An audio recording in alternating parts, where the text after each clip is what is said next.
On Tuesday, November 4th, there are elections in all 6 cities within Greenville County. I'm Katie Smith with Greater Good Greenville, and we are pleased to bring you interviews with most every candidate in contested races. Today, we feature the city of Greer. But first, a quick primer on elections in the city of Greer. Greer has 6 seats on its council plus its mayor. In odd-numbered years like this one, Greer holds elections for half of its council members, and in every 4 years, its mayor. This year, Districts 2, 4, and 6 have elections, and in each, the incumbents have filed to run for re-election, and each one has an opponent. In District 2, Tahisha Pearson is running against the incumbent Karuiam Booker. In District 4, Charles Lander is running against the incumbent Lee Dumas. And in District 6, Paul Lamb is running against the incumbent Judy Albert. Today, you'll hear from all of the candidates except Tahisha Pearson and Charles Lander, who did not respond to multiple attempts to reach them. All of the details on how these interviews worked are at the end of this episode and in the show notes. But in short, know that each candidate had the same 3 questions and 10 timed minutes to respond. To find links to each candidate's campaign information, please check the show notes. First up in District 2 is Karuiam Booker. I'm pleased to be here with Karuiam Booker, who is running for re-election for Greer City Council in District 2. Thanks so much for being here. Thank you for having me. Well, tell us about yourself and why you're running for re-election. So I'm a Greer citizen, or I'm born and raised in Greer, South Carolina. A little bit about me is I've got a huge background in public work. I worked for SCDOT for 7+ years. I'm very familiar with the process of dealing with the public, dealing with the demands of the state and local governments, of fixing infrastructure, things of that nature. I'm a civil engineer by trade, and so that's really I'm a problem solver at heart, and so that is one of the biggest reasons that got me involved in politics. Is with my background of wanting to help people, help solve problems, seeing the issues that we see in our communities day to day, that's just ingrained in me to do that. So that's a little bit about me.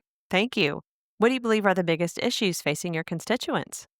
It boils down to 3 things: affordable housing. Next is, getting access, entrepreneurs having access to good quality information. And then third, economic development, and the infrastructure. So when I talk about affordable housing, I think some of the statistics now say that the first time home buyer is something around 30 something years old, which is unacceptable. I mean, in the city of Greer, our average home price is probably around $330,000, and that is just not affordable for anyone. And so just creating opportunities and figuring out ways that we can help offset costs, or incentivize developers and some of these community organizations to bring attainable housing, attainable workforce housing for our police officers, our teachers, the everyday worker that doesn't have access to all this capital to put down towards a home. Next would be, of course, like I said, Greer has a huge entrepreneur spirit, so much so that Greer High School is basically centered around entrepreneurship. A few years ago, they brought in Greenville Federal Credit Union, and the students actually run the credit union inside, but also, with our career center, the Bonds Career Center, it's all focused around entrepreneurship. And so for the past few years, Greer has done a great job with the Platform at Greer program that we've transitioned to our Chamber of Commerce, providing access to resources, information, even grant opportunities. And so that's been a huge push for me since I covered our downtown area.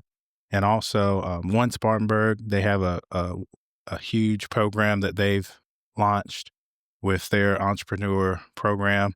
And actually, I serve as the community captain for the Greer area for One Spartanburg, their Power Up program. And so that's a great opportunity to create, outside of owning a home, generational wealth for family members, is owning your own business. And then third, City of Greer has done a great job over the past few years. So much so, we've got this For Greer initiative, in which we've implemented some large projects. The largest one we have is a sports and events complex, in which will rival something that you see in Rock Hill. And so, with the sports and events complex, it's going to bring approximately $20 million impact to the city of Greer. But along with bringing more people into town, you have to think about infrastructure and things of that nature. And so I'm very intentional about creating economic development through strategic infrastructure investment. And so whether it's, if we've got a bridge out, for say, if we put this bridge out that's out in this community, what type of economic development could we unlock in these areas and also create passive recreation for folks as well? Great. What would be your priorities if reelected? Well, I kind of hit on a lot of them. The priorities would be for the past 4 years, I've been able to set a solid foundation, reaching out to our community organizations, understanding what the needs are. I'm fortunate in my district that we have a plethora of help organizations. We got the Soup Kitchen. We have the Greer Reliefs of the world, United Christian Ministries, and also we have some development organizations like the Nehemiah Hope Revitalization Organization. So there's just a lot of people there. It's just putting the puzzle together at that point. And so over the past 4 years, I've worked to set a solid foundation with these organizations uh, and understand what their needs are and be able to implement things at the city level to provide opportunities to funding through our accommodations tax program, through our CBDG funds. We literally 2 years ago, actually a year and a half ago, we gave away a whole house debt free to someone. And so they were able to build a home and give it to one of their tenants as a gift. And we're seeing that time and time again with Habitat for Humanity Greenville, Habitat for Humanity Spartanburg. BMW is coming into the mix to allow funds. And so my priority is just continue to highlight these organizations, give them the opportunity to succeed, and give them the funding that they need to understand how do we tackle these problems and carry out these solutions that these creative individuals have identified. Thank you. We have a little bit of time left. Is there anything else you'd like to share with listeners? Yeah. So over the past 4 years, alongside with the city of providing funding opportunities, uh, myself, I've created a whole community initiative called the Booker for Greer Initiative. And basically, my wife and I have made a commitment to the Greer community, particularly the District 2 community. And so we've been able to, through micro grants, when the city may have not been able to provide opportunities to groups, we came in to provide micro grants to these organizations. So much so, our largest recipient this past year was through the Nadia Natural Hair Festival. That's something that we have been working on to bring them from Greenville to Greer. And that last year they had the largest showing ever, over 50 vendors, over 2,000 people showed up. And now they outgrew that location. They'll be having it in downtown Greer. But through these micro grants, my wife and I have been able to provide over $50,000 to different organizations and groups. So that's something that I don't highlight, but it's definitely through the opportunity being on council and the salary I'm afforded to be able to just turn that money around and put it right back into our communities. Well, thank you so much for joining us, and thank you so much for your willingness to continue to serve. Oh, thank you. Next up in District 4 is Lee Dumas.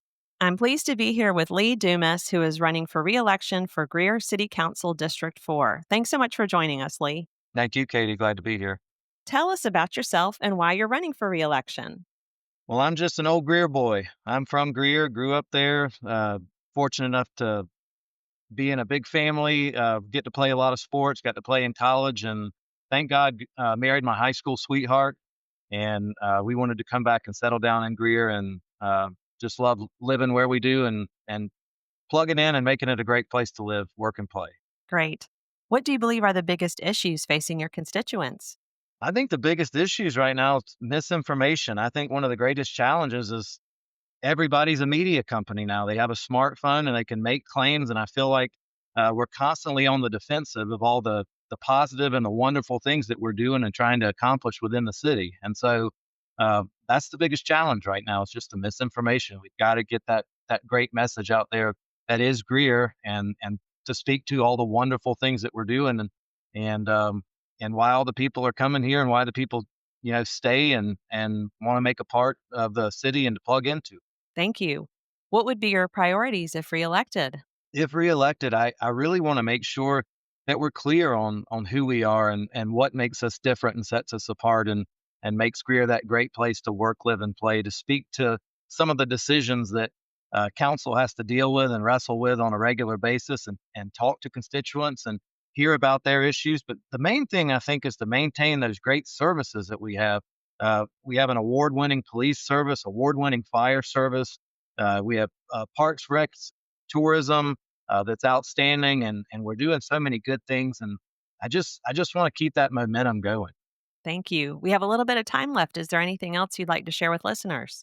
Yeah, I just like to let them know that the big things that are going on right now in the city are the big four projects, and I'm sure a lot of them have heard about that, and the investment that we're making in public safety. We've got a police and fire training facility that is almost built, and we really look forward to that.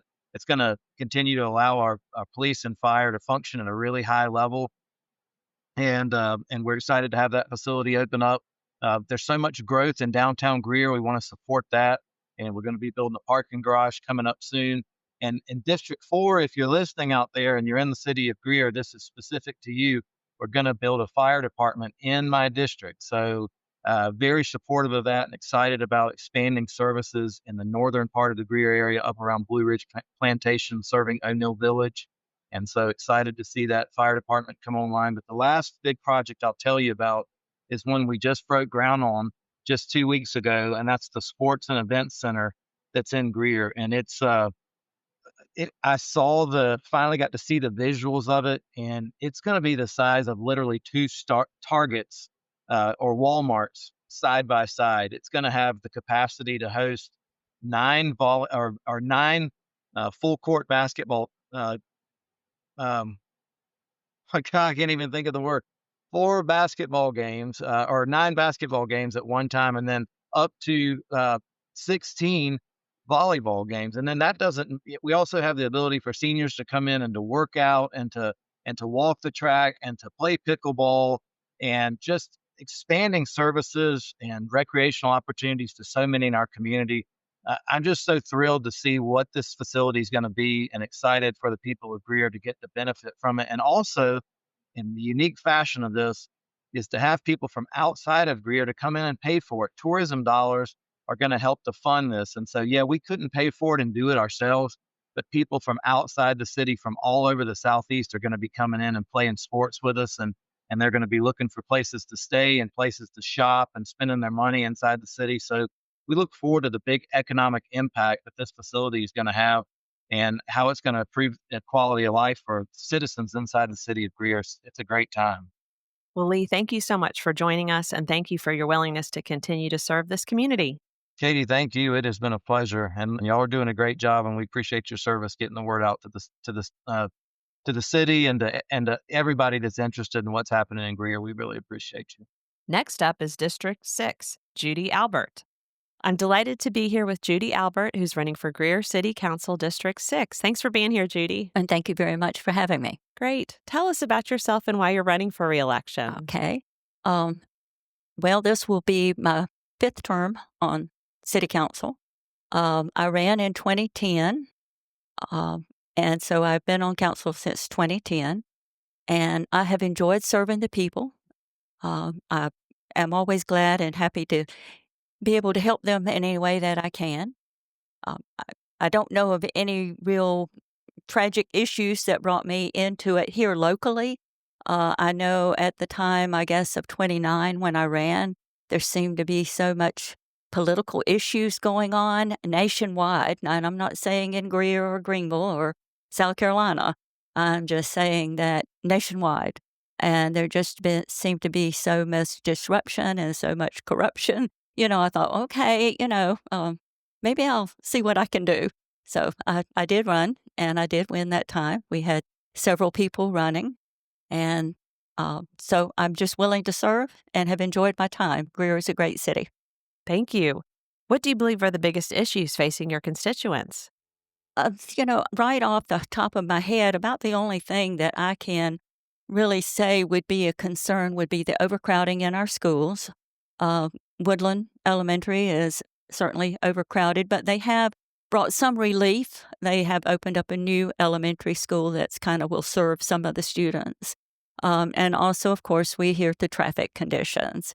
Our roads, of course, were designed years ago where we had lots of farms out in that area. So we have, narrow roads and heavy traffic. But if you go out at the peak hours, then you're going to have traffic, going to work, going to school.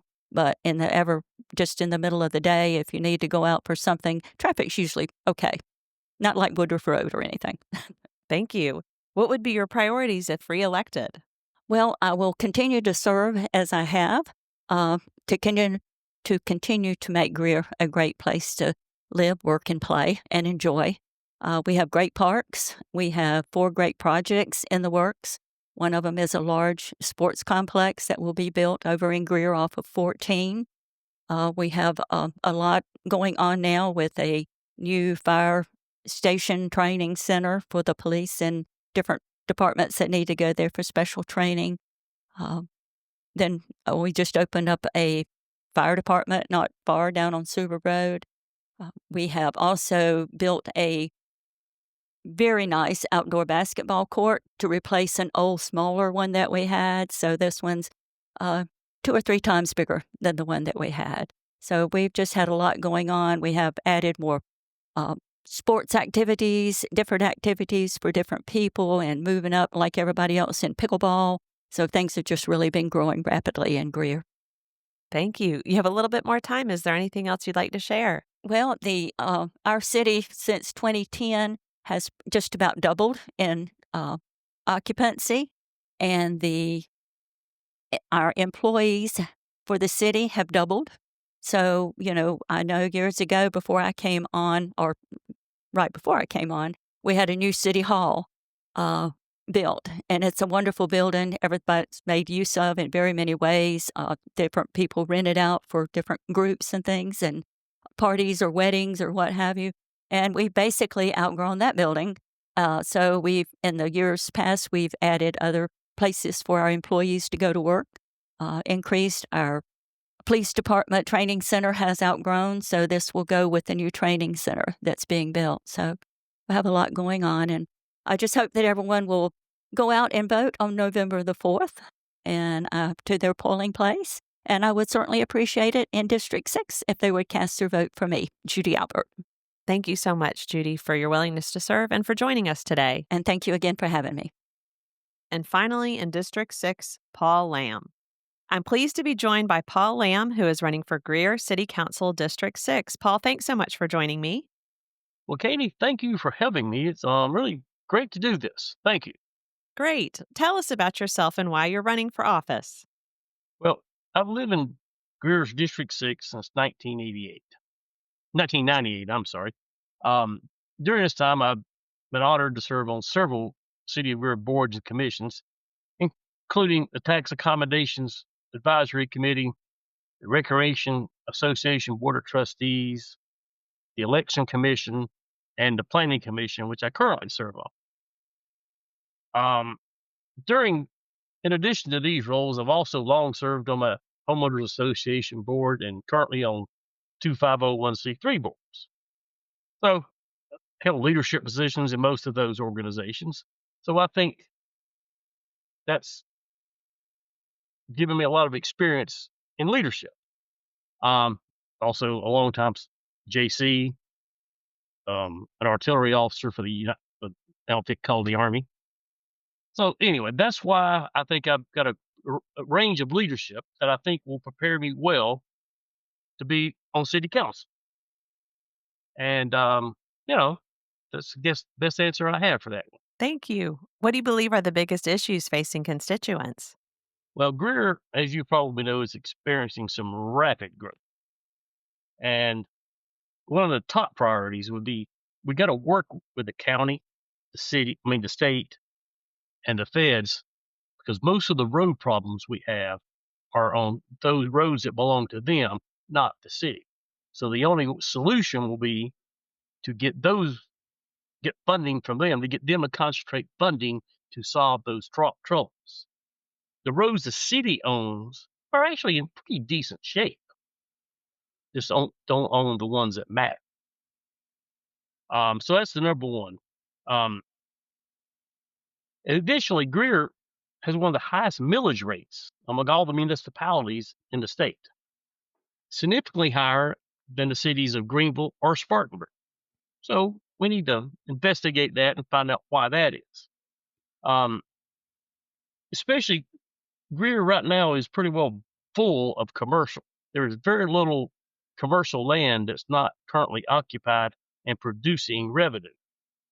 So why does millage need to be that high? So that's the biggest issue I think the constituents are facing. Too much bad roads and too much tax. Thank you. What would be your priorities if elected? Well, first thing, you got to meet with the city manager and his reports, and probably some that report to those individuals, because that's where the decision making of the city happens. Council does not manage those individuals directly. Council hires the city manager, and the city manager runs those individuals. But council does need to know what's going on and how things work or don't work across the city. So that'll be a time-consuming job, but one that needs to get done because we need to know how the city works and where the problems are. We have a little bit more time left. Is there anything else you'd like to share with listeners? Well, that went off faster than I even thought it would. But anyway, I guess let's talk about redistricting.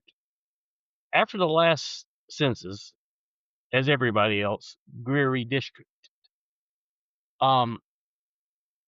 A cursory look at the maps, if you know where the city council members live, it's kind of obvious that the districts are designed to do one thing: keep an incumbent in their district. The district that I live in and want to represent has 5 subdivisions that are split between more than one city council seat for really no reason other than to tailor a district for an incumbent. And that's just not very good. Subdivisions, are enshrined in state law, so they're basically the lowest level of government. Splitting a community like that is just nuts. That's not right, and there's no reason to. I can't tell you there won't be someday that you have to split one to make the numbers balance, but it can't be very often, and it certainly couldn't be as often as we have done it in this redistricting session. So that's a thing that needs to be addressed, and I would address, but it's not the first priority, mainly because it's several years down the road. So I guess that's about all I have there. I'd like to finish with thanking you for doing this. And I want to make sure that I ask the people of Greer District 6 to please vote for me on November 4th. Thank you very much. Well, thank you so much for joining us, Paul, and thanks so much for your willingness to serve. Thanks for listening to the candidates. Here is more detail on our process.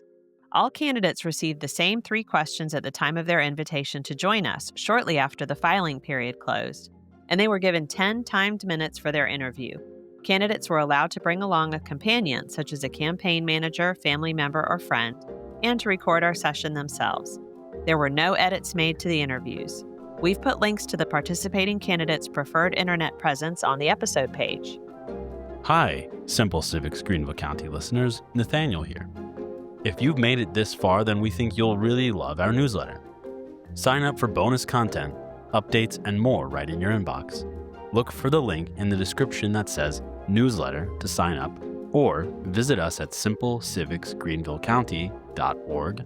Find the link in the menu that says newsletter and sign up there. We'll see you again next week.